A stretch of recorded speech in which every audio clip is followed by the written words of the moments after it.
There was a study done, and it was published in the Health Affairs Journal. It was actually a survey to see whether or not doctors are always honest with their patients. Now, this kind of stuff always fascinates me because whenever I go to the doctor, I always feel like they're giving me information that's too optimistic, right? Like, I feel like there's something wrong. I want you to do some sort of test, right? And usually they're like, you're too young, get out of here.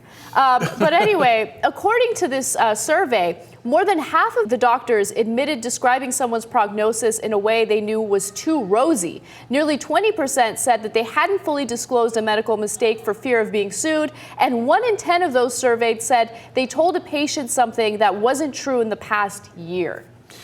Well, I'm not surprised by the 20% number. Like, if a doctor screws up, they're not likely to be like, oh, by the way, just so you know, okay, I put your kidney where your liver was supposed to be and your liver where your kidney is. Anyway, here's a number to a lawyer, sue the living crap out of me. Right. Right? Yeah, I get that, right? But the rosy stuff, that's not good. That's really bad because, look, you want to be as informed as possible. That way you can be proactive and you can do whatever it takes to, you know, better your condition or maybe even save your life. Who knows? But look, if I were diagnosed with something very serious and the chances are slim, I'm probably not going to survive. Even then, I want the doctor to tell me.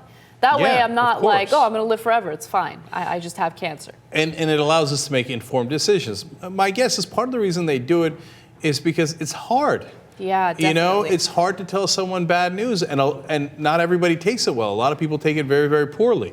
And so in order to avoid that uncomfortable, awkward moment, they probably tell you news that's shaded a little bit better than it is. Yeah. But it's a problem because, you know, people are trusting doctors less. My wife, the minute she comes back from the doctor, she Googles it. Yeah, I know. Googles her new doctor. And you know what? I was talking to doctors about this, a couple of friends of mine who are doctors. They hate Google. Sometimes Google works. Sometimes a doctor can accidentally overlook something. And my doctor friends are like, yeah, Google tells you only a small portion of the issue, right? Right. It doesn't give you the context, et cetera. It doesn't tell you about the other things that we know that, you know. So both sides are right. You got to have a fair medium. And by the way, in my crazy skin condition that I had, you know, the first 3 doctors totally screwed it up. And they were giving me like crazy stuff that didn't help at all. Ugh. And that's why, like, by the time the final doctor here in LA figured out what it actually was, I was in horrible, horrible shape.